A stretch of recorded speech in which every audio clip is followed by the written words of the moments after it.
Santé avant tout. Santé avant tout, une émission réalisée par Radio Victoire en collaboration avec le Centre médico-thérapeutique Nature et Vie, présenté par Ado dit Venavitor, spécialiste en médecine douce, réflexologie, massage, naturopathie, urinothérapie, thérapie pranique. Contact 22 50 40 88 99 47 56 40 ou 91 94 20 51.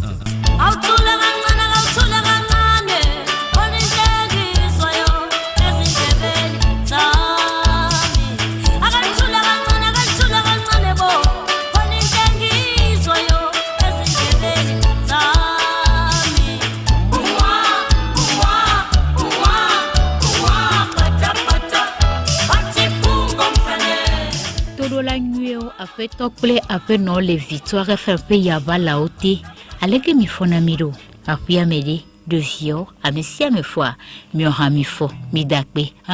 otroya alo gayamea mi gale nya no tibe mi akpon la mesin pe nya ogbogo menye bia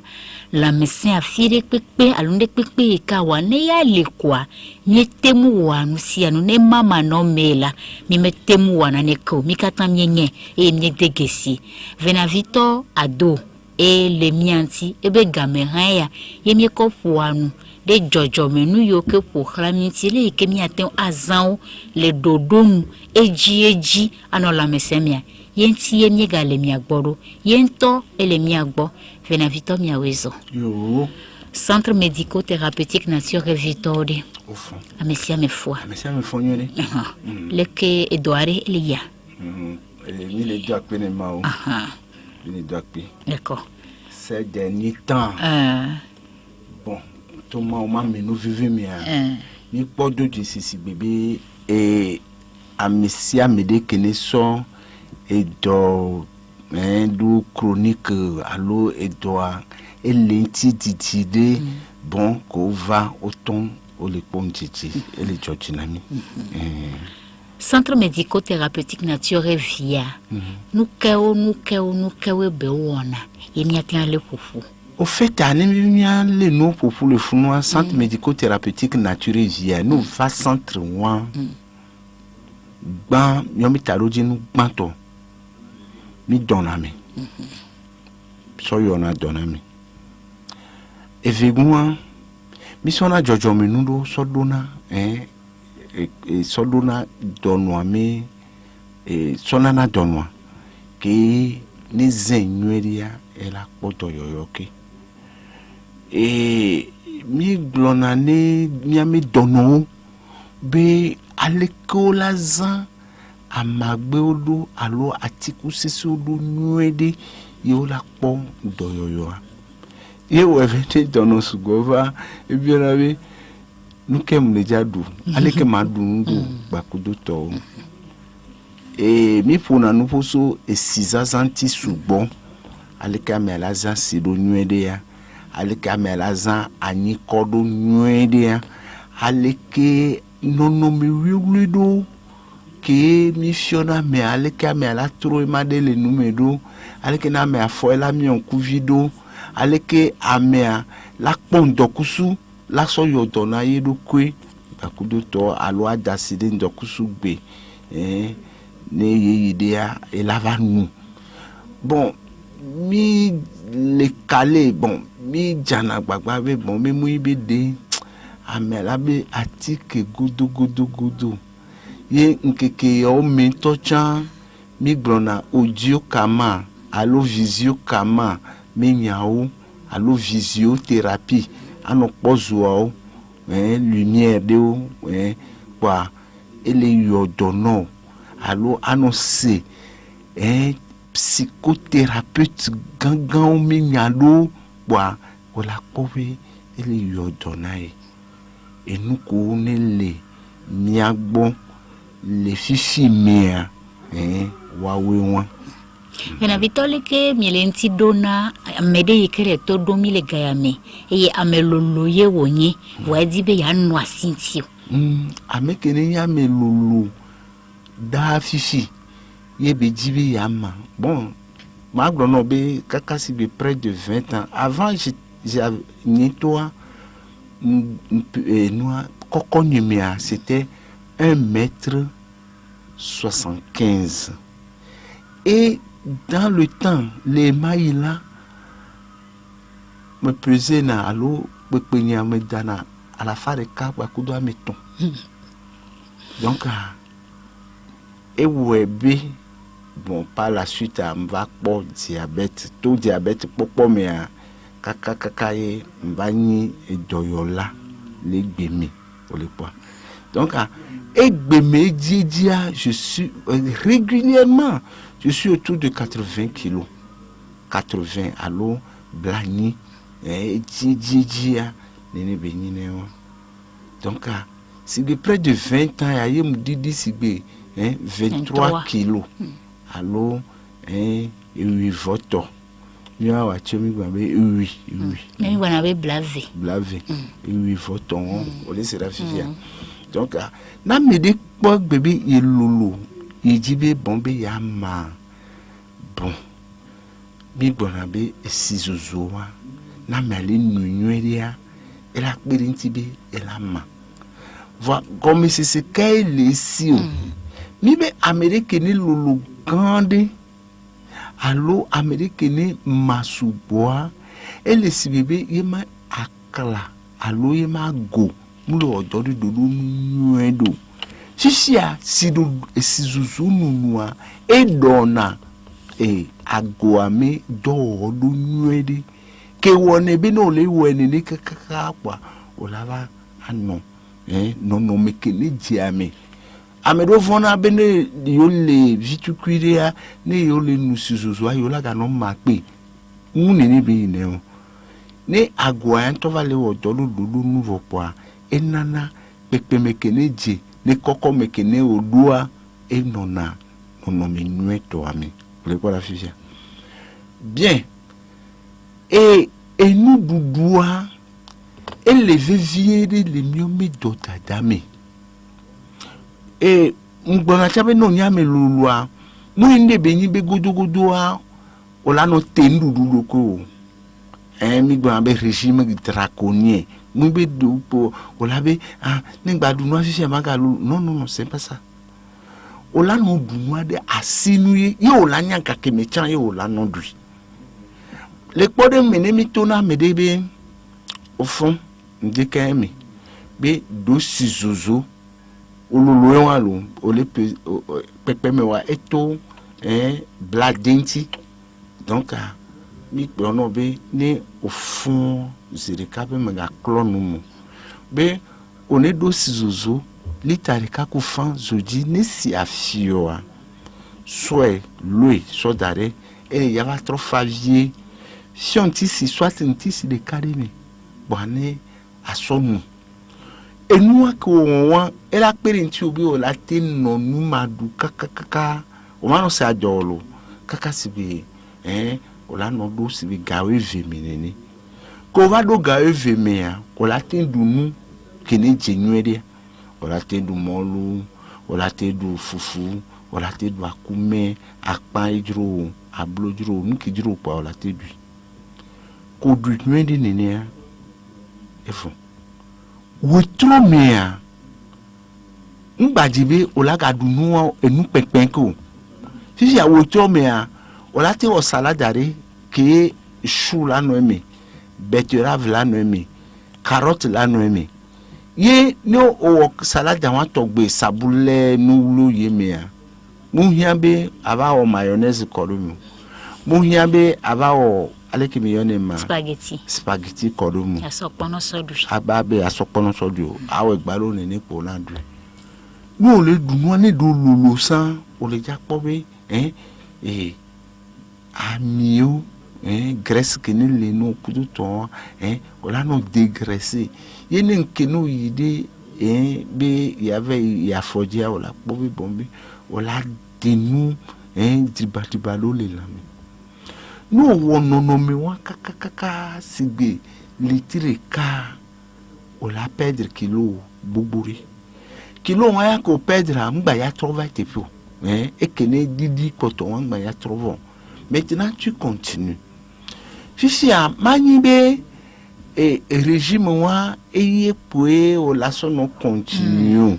ko le wo wa cha c'est que o la non mouvoir o la non tekame yemi bonabe ndeken ou bien dans la journée le nkeke amea boy bobe akon gapo possible afin ni azon seseri azon sibialeke sojo zona ni no le woni ni la mère bâti nama et sona. Il est vrai. Et bédolé, c'est certaines plantes à l'eau tisane l'olé. Mais sont accompagnés na mes pépés voir. Nous les antisana,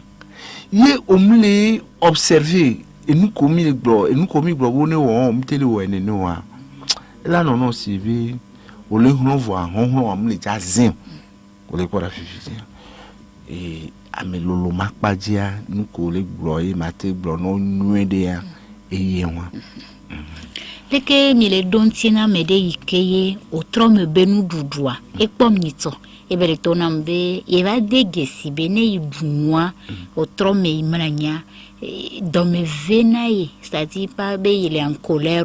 mais il est voilà pour dans mes venailles et donc il faut quoi il me non a nuedo ma va bien mina e benade que la homme là il a un problème de digestion nous nous aller que nous doit ne pas dodoa et les se poser au le corps physique bon mi e dit ou trop mais nous c'est que et nous la même trop ne kaba et comme il bon baya odori koko o jabe mlani e funwa ngbonabe métabolisme ne mi dunwa ne la même ne tondu doit ba tozo énergie à l'eau carburant ne bazan et les lents ne ou ameke dunwa ne c'est que on l'a non tellement patraque, on l'a non ponchon. C'est que au matin raya, on laisse ça. Et on est bien, ne on pépéré ou trop mieux. Yo mlani n'enkia, au fond on la fond, on la raya nude, on la teno hein. C'est que on l'a été vaqué à l'eau et d'eau. On l'a été poto, kaba. On laisse ça. C'est que nous qui me le gloire. Et à monsieur me la tewo et à au pas djidje wan ça dit nous mettons tolo allo à ouais c'est wan au dounou très lourd le lendemain tu au la fond très patraque on nous si ozo allo nous t'aider allo hier amelolo won chan kemi blona non ame connaît lolo c'est que wa me pinpin et zina de wa me diaji ye wone be ejiangbate dana hwansigbe alekebe jeno ame won jeje no va mi so na poudre cacao so accompagner na o laisse ya ne hwane bati no sra no ame won kia pour permettre à l'onemia pede ejianti be yeme dowa ne ba va yido dodo nuede ya mi gona be nous les nous si on est nos sons on les sait qu'on les ont quoi la mer et les houes de ti yedo continuer de voir quoi on l'a pas et nous on l'a aidé dodon les bémia bon avec la bé soit il est de nouveau soit il est constipé alors mauvaise digestion et nous doivent donner de beaucoup de temps amiwa mido programme de lumière bon mido na be cardio relax non et gastro relaxation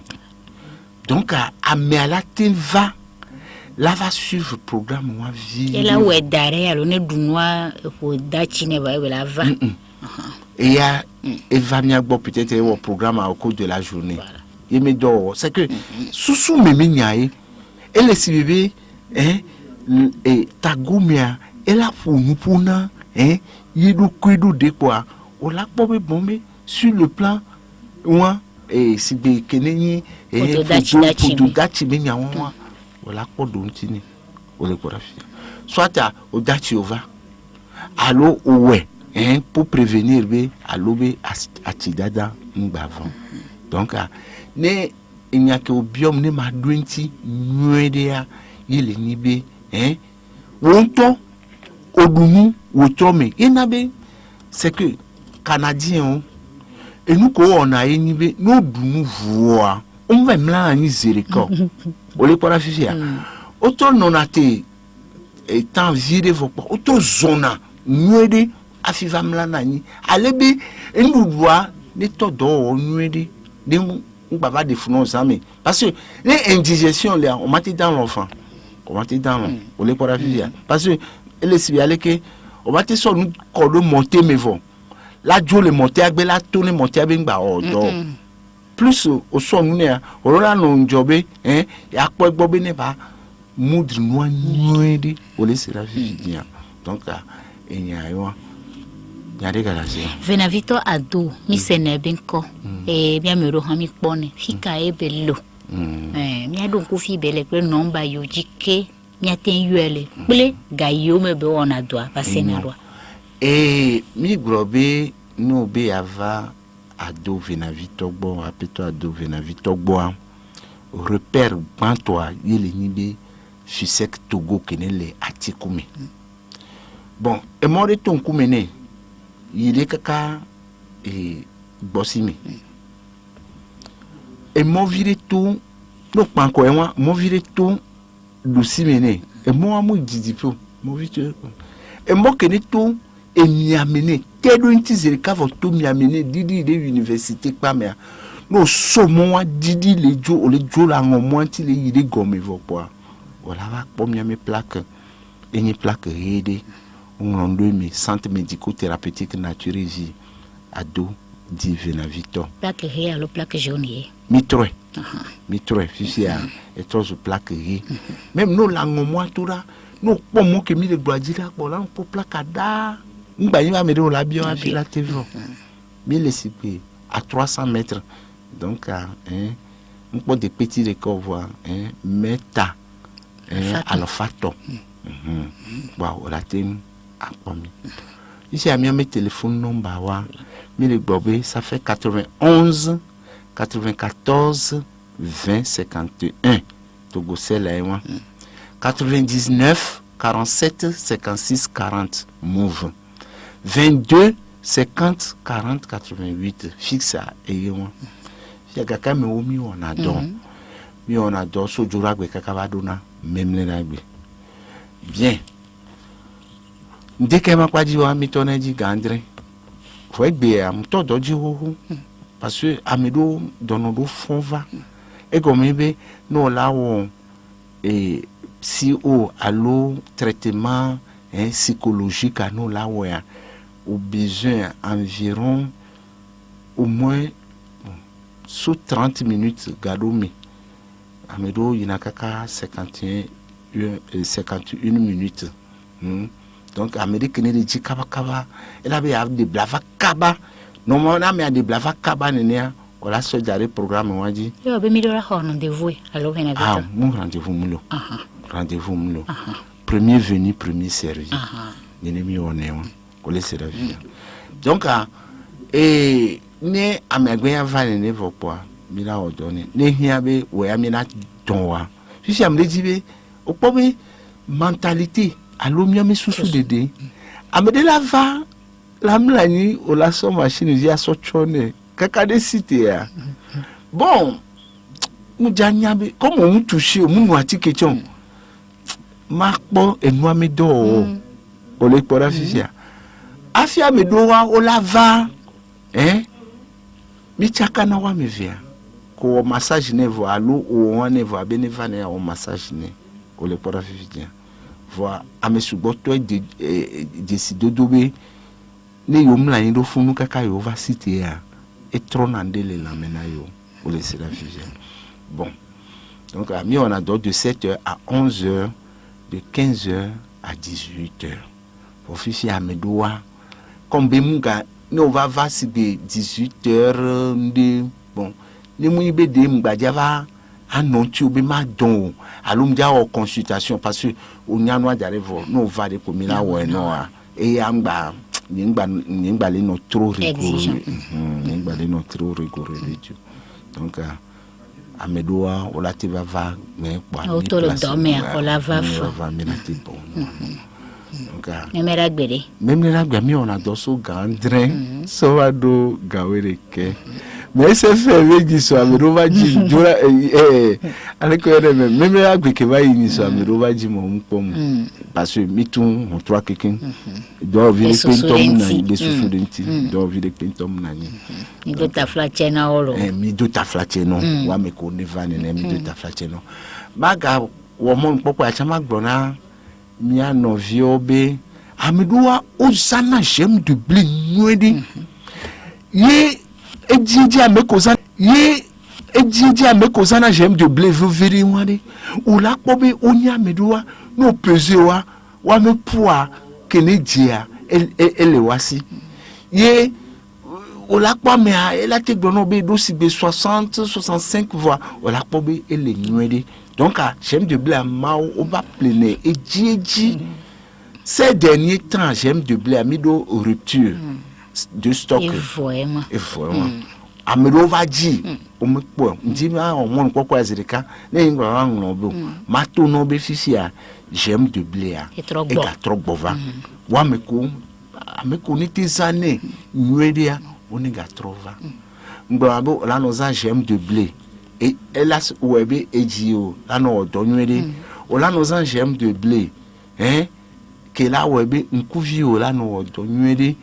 bon j'aime de blé à echa et on adore soubo donc j'aime de blé à keola zena le dos mal de genou mal de dos mal de hanche c'est-à-dire filo chape yo que vena me que konwari j'aime de blé cha onia et le que vena Victor et bona gboro enyo edu ke va gboro yo to do lo fefiri et woke ya fili vena obe mal de ceci. Mal de ça, mal de dos, mal de hanche, genou, allo clouvé non. Amedo les filles à écouloir et s'il mais non. Et de soit à ola amedo il a conduit ola be o déciler clouar mais. Afia amedo a écouloir et teint. Hein? Et nous de keni on a nous on a mis VVD à yeni na niko. Aniko amblo les filles pobe et bona dio tordena auto le lame te pede pepe que la roveo la te kanikola so puis et la pede nti onwede donc ameko eklo levea ola te vaza niko nwede bon unyabe monsieur de Gareme qui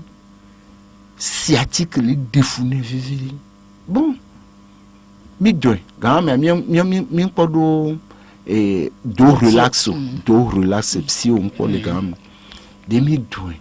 voir aniko il me va proposer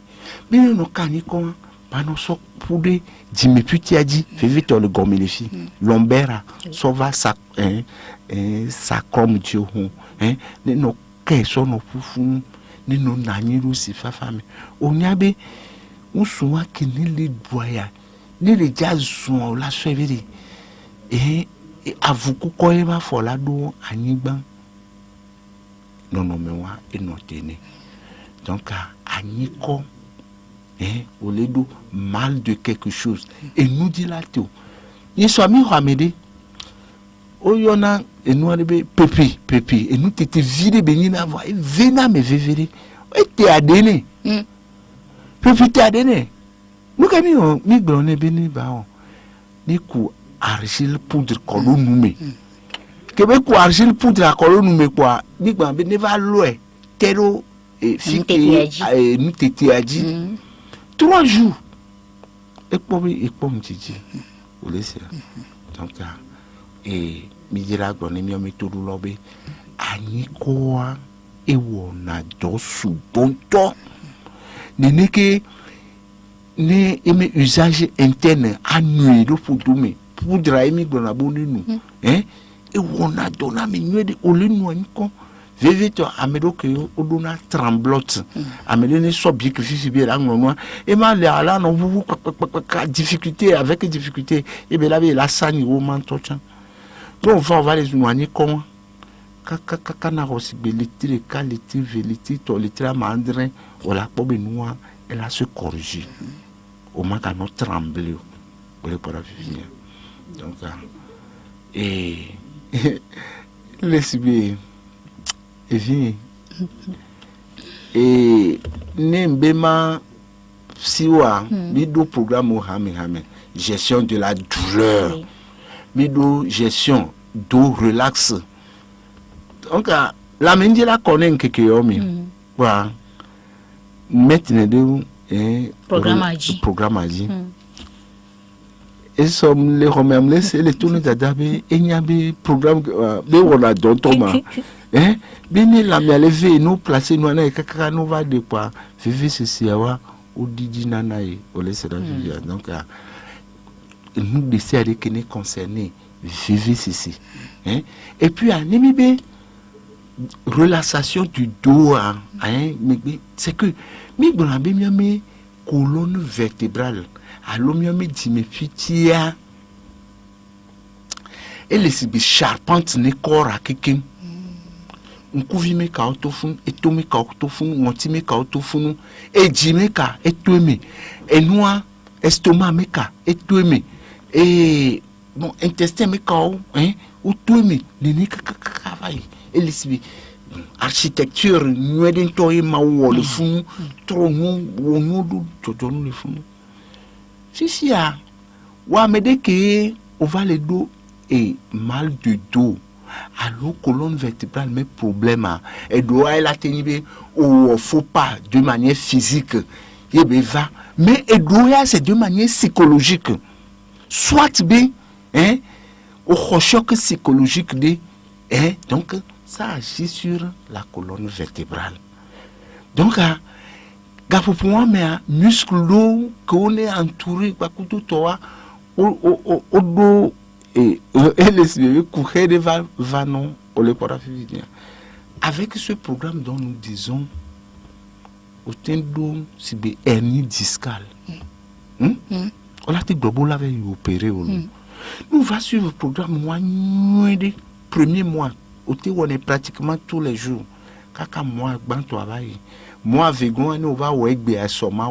ou egbe asoma kaka moi vegan avant moi togoan on va aller voir une fois par semaine. Je te dis et là on connaît on to pour ça ami on soudé et dit ça et puis et do corset bedona blana belenti gande ba kudoton que on souvent va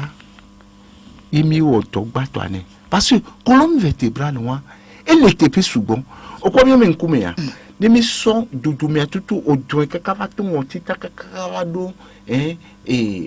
menton et glamé fia colonne vertébrale 10 000 léons on les pourra faire de mi so toi si que mi dona gaviro soit dio fun kaka gava iridia colonne vertébrale 10 000 léons de mi so miome aloa yo oso de greffe sous grand donc au souhait sous fun kakavado fia ou les colonnes vertébrales dit ne mi so mioma foi allez qui bi on travail aimer quoi ça dit interne à faut vite grand niveau kakavaya colonne vertébrale donc mais y a des colonnes vertébrales elle joue un rôle grand dans les lames donc nous que na ngona be mo adapter na nous subonner réflexologie lorsque les bombe et organe allo nous aller que et agir na subon les lames ma va pour côté réflexologique aller que ma sort do yebela akpeda maintenir nous donc comme il va pour les colonnes vertébrales les bougaré nous mi on est l'arbre de vie par coup de toi ni mettre na accent do fond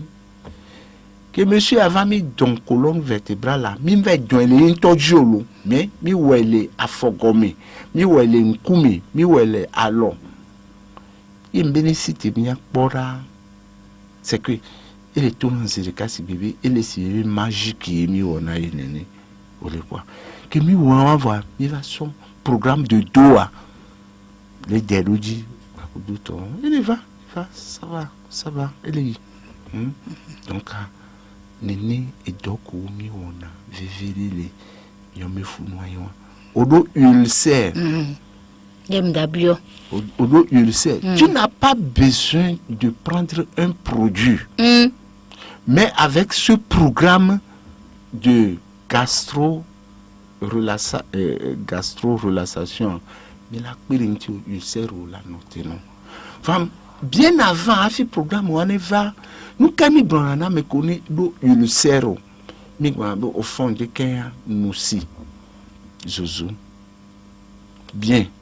Donc, 30 minutes à l'omiti blaton, affiné, avant dounois,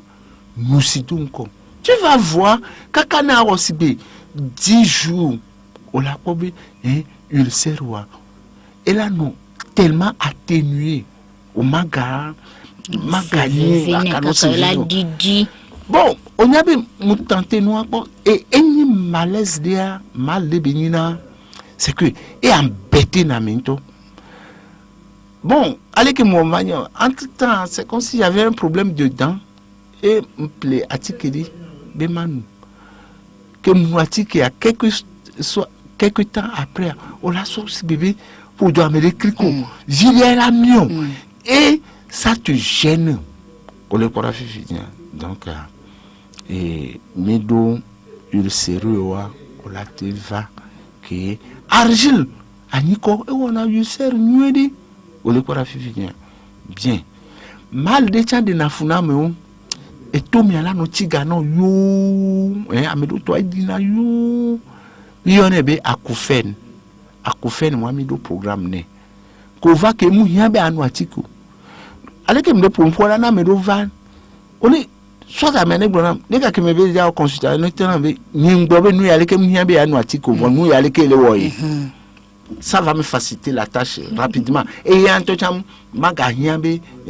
il y avait bombé au programme sur peut-être 2 semaines l'eau alors sur 1 mois pour laisser la vie. Donc néné et dodada et il n'a les miens bon misana ni ko soubon misana si soubon misana nti si soubon pour laisser la vie. Et quoi misana chou misana betterave misana carotte misana saboulé misana ayo pour laisser Nglonabe, non, ni unsu. Yo la globe, afina globe, il est de faiblesse sexuelle, alors l'una faiblesse sexuelle. Voyez, mite glonobe à nos aïeux, l'oudoudoun. Aux anaïeux, que nous va d'où à Meserika. A Messia Mignania, va au la trop, allez. Eh, non, tu dis, non, on peut non. Nous dit que cana au litrivé. Après, c'est que tu es champignon, en matière de sexe. Pour les paraphysiques. Afi, c'est que on aime que nous on a. Mais tu n'avais mis à inviter à ticket souvent. Et exercice physique d'on a.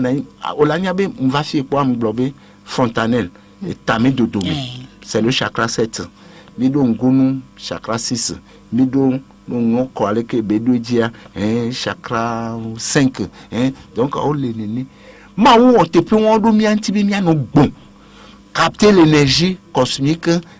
nous capter au sol la maison au devoir, à trop des taux à éliminer. Les centres,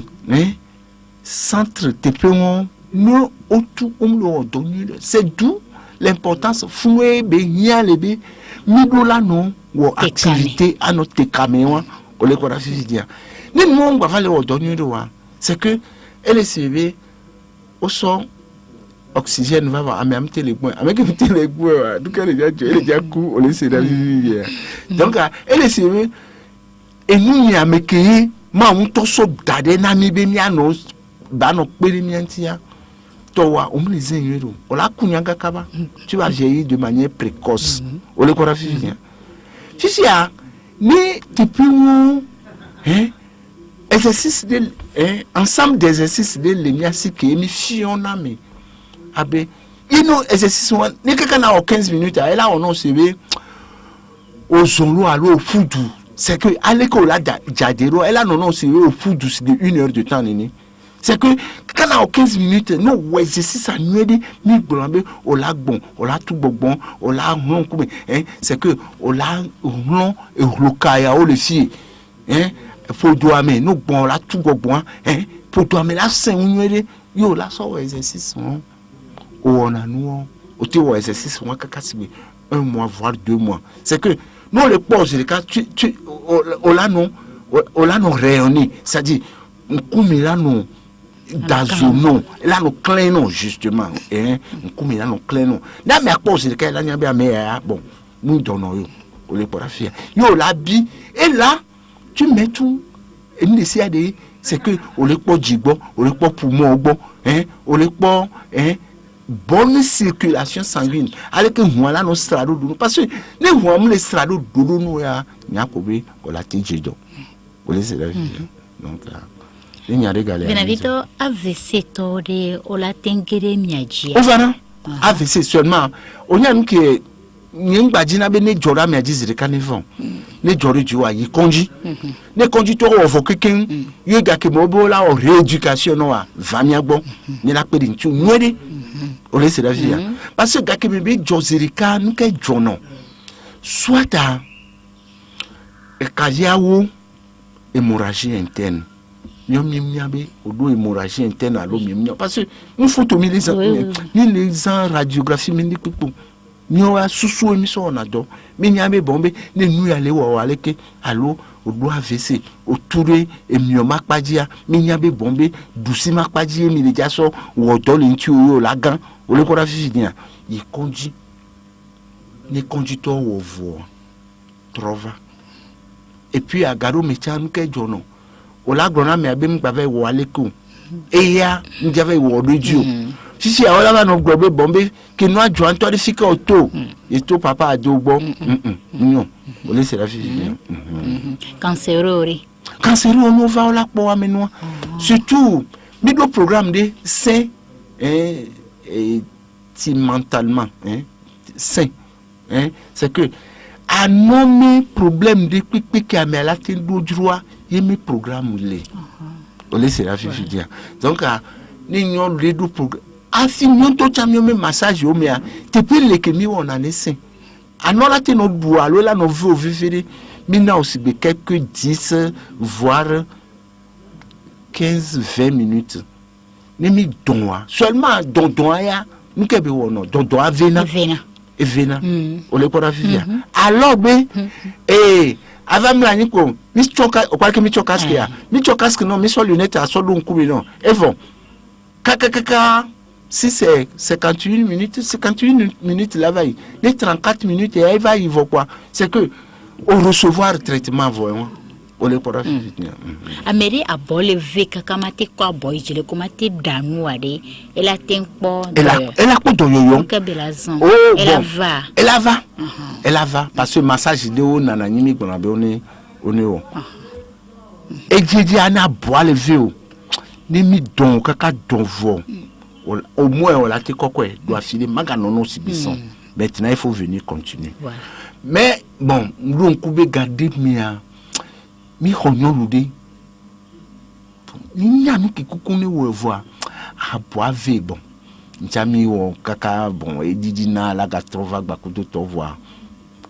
on s'était séparés à queue de poisson parce que mimva jodo dodo nuit to adieu parce que ndava clamber les jogo bakudo to donc j'avais compris peut-être des mpo do yo allo mtikone bakudo to voir ah bon parce que na bon levé c'est la nuque nous que jono mi blona les filles be ejijibe elle la connaît les nanou sibi les carnivores fikeyo ole nani wa me pro c'est-à-dire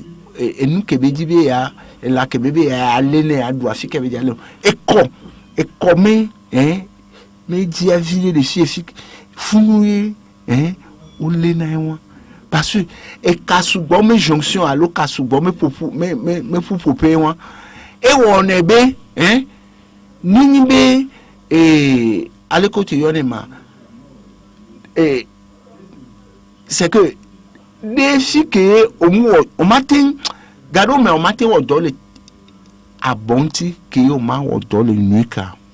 mo me mi jaba o do le nuika anto no ni la le la fogome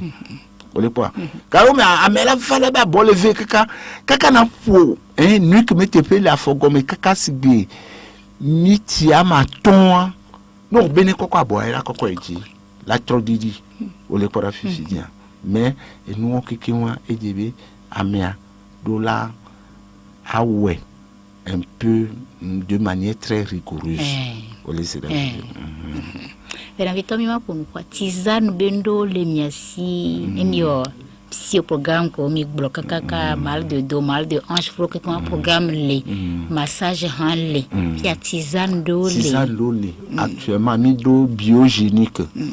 et le sibe new life que me bloba ici on est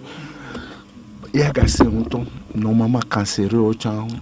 wala tinzenjuru parce tizane benia enana ameko lulu chan elle a été ma elle a été ma donc et clona la menuede et clona la mena menuede donc tisane noir et non milo tisane pour les yeux milo tisane pour tisane pour les yeux les tisane que quoi voilà soit la dose mais après un temps à nuit c'est que et on a dans le foie tu vois et humidifié na couvier à nuit donc tisane le hami on laisse la vie bien et voilà tisane pour le bien un pommade d'ail vinaigre de cidre planche trément au kwata ogbalea et germe de blé mais be boson au quoi si les pommades d'ail on amène et on a tonto même n'imbe tobe odo after buccal habile nume et penana mentinu et nti legle non veveton mia novi musuko atame siona subon mo zane soude le tore so yi le propos izana pour ma du to be zen kaka sibe ego ame we le kede home de menya ne be le glos donc et on a to correctement pour laisser la vie et bon bizarrement programme pour moi dire no vabe et le dit quoi et ni programme pour moi dire que les quand aille coué non ami me do bien no dit quoi bon là c'est non benana menti planche traitement mi gronabe wa meke o matibe a no va mi bola va no massage wa planche traitement d'arrêt na no deji fono nya kufia to ko be mateva deji inutile be va pli munyon nja o donc la dio donc planche traitement et penada maintenu organes de métabolisme si bénémission et avec autonoma et estomac et émission et foie bakuto o metepe la fogomeke au latin nous bien les idées et nous dit quoi et penada maintenu bien au vinaigre de cidre vinaigre de cidre à base de pommes et penana menti souvent to bobe l'acide voix ne do la mer et non alcalin et ne pepe que là non alcalin et non ne miame la mer ne mi sont ici et va non alcalin ne mi sont ici et va non alcalin ne mi sont vinaigre de cidre et va non alcalin et nous on nanami big blobé ne miome milieu organique miome milieu ne les acides c'est que dans les là à gogo mais souvent par contre ne les alcalin ne les si à calme façon et nanabe bombé dans les moun na funu c'est d'ailleurs le pourquoi emi gonabe et si dana do souvent et comme ne milieu acide de le le considère dia acidité à edina et nous on dit si dans la doro et si dans la doro on l'a été pédé lever sinon on nous si avec mi bonne nuit kaka na on était qualité on l'a pobé atténuation allô et moi elle a gémenon et si dans la doro donc et mido solution anti-acide et benada mentibe acidité ne clore la me kaba donc elle a clean la me alors elle a clore la me nuede au laisser la vie bon poudre cannelle il y en a me lolo et nana cha haleine nyona nuede mais ekpenada menti be ola macha poudre cannelle ayo Oui. parce que glorifier garder me be no jibe ano agbe nuede sigbe kaka na do et puis à la fin de kagba kudu tonwa c'est que ndudu le ke o lati no du ye ndudu nwa mi gbobe poudre cannelle le me poudre cacao le me huile d'olive le me et ayo le me miel Bala. miel ole ko la vie no ma ton no dune o ni na bene duna o ni an jido subo wa o la ko be la no la mesin fifi na o ji la chikaba alo o ji la chi nka o no le du e la na be o la chi o no lo na pono gbakudu no vie o me dudu ole ko la vie no lo na sukli dudu o lo na ami dudu subo ami dudu subo enua unana uchina kaba ole ko la vie Bien, c'est nous comme à vous les Venavito bon les numéros pour les filles qui m'y a querenti là. Nimbi amereji be akpo ado Venavitoa. Niyom le 91 94 20 51 99 47 56 40 22 50 40 88. Niyom le numéro on dit elle a akpo. Alone va atiku me ne do disi gadira rope koyona be fiseka ne emo que ne tout fiseka anti di de université pa me pa ne no po moi ne zo moi bona ne no po me do si me muja do don vide pe mo muja do don vide pe mo no po do si me ka pa la ko mi me plaka pa la do après mi me laisser la Mi on a rendez-vous. oh la mi on a rendez-vous là o ko bere nyan o ko do jaja enu sugbon ele tagomi ame ava koko fon va funu ye ko mama na nyi be o kene va si be 10 heures abe nini egaga mi ma du voyage la ko abe rendez-vous tabe o ja tout 10 000 bien me dia peut-être il y a tout 2 000 alors 3 000 là oh non non non moi il n'en est non laissez la vie venir donc ni mon on a rendez-vous on laisse et là non bizarre na me do bon je suis un intellectuel. Yo vous dire c'est que yo vois on les régler du début ni be la vague à 20h on la gabe 20h elle est déjà va ye nuka yo vous to ono yo mi to ko ona o do séance a me se préparer d'arriver au le java on va donc me dire séance c'est considéré comme fait elle est simulée au ennemi on baja on to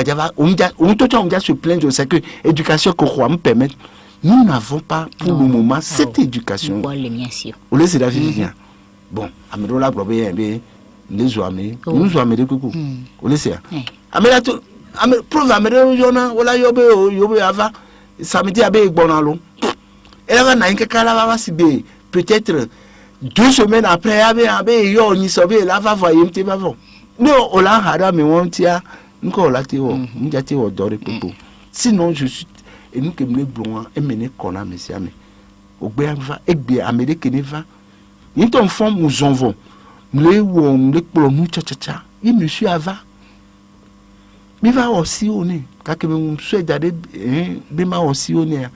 les ou elle am Dieu il décide puis quand il faut 7 heures on va sur que on ne va amero le fou les non nous va trop massage na mais et ya ne jo ndenti be fond va do ne badjo ainsi de suite ni ma wobe nyomi pona de nyomi dope nga me nyai nona na mi vivre de nyomi dope ame peto ame lame c'est que nona et nous prenons la santé humaine à cœur à bras le corps et bien nona na mi vivre ole ko ra vivre o ma va no ga me nyai no kudoto avec peut-être délai ici la son une bonne et la vito mi a craqué to juno la wa bain de siège dit me dit ben attention oh bain de siège et nous simple de béni mais et on a réanimation même des réanimations allez que be on est que okusi litarika mbe okusi to karika kora yo agba me o 2 me pour no glaçon me vers là meton nous sommes à 2 mais à 5 minutes à vivre le nous que le la pobe mais la bovaire donc Et nous, on a nos soins, mais à même vie, on doit pratiquement même chose, même mal. Ye o lele pratiquement doré quand même comme o soit mais des conjo soit mais des cava bonnie amener la faute qu'on a mewa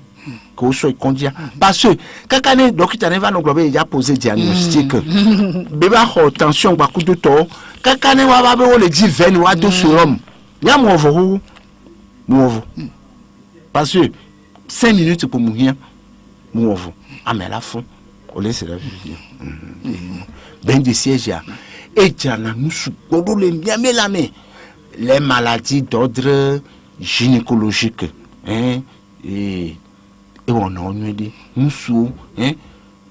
bon les va d'opérer bien mais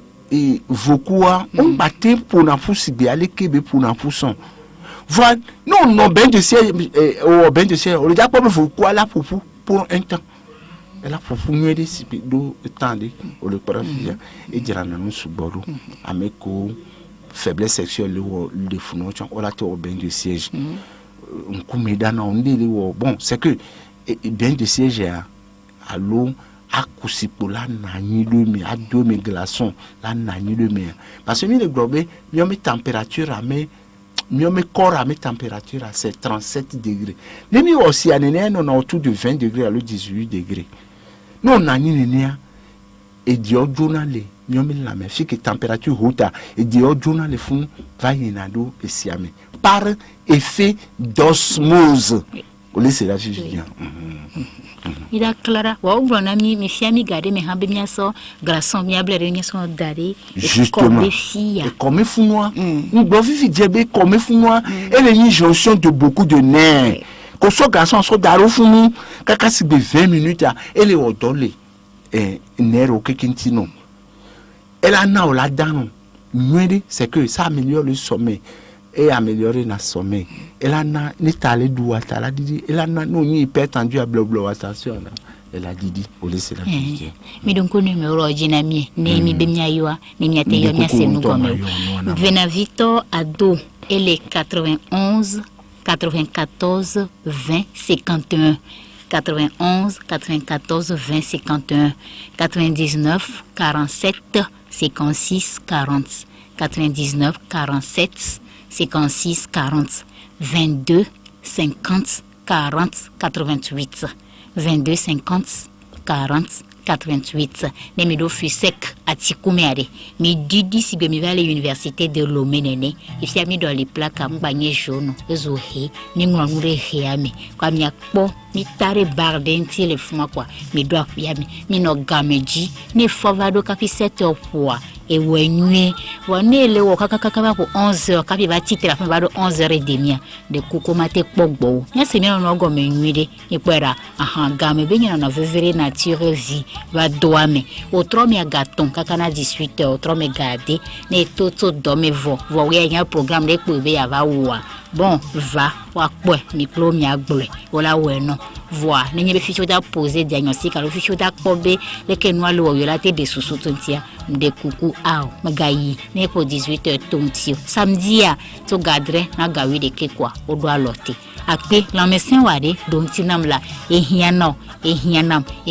ikata akpe be mi no mi no sire ga vera vito to lo da akpe na nie cham da akpe no akpe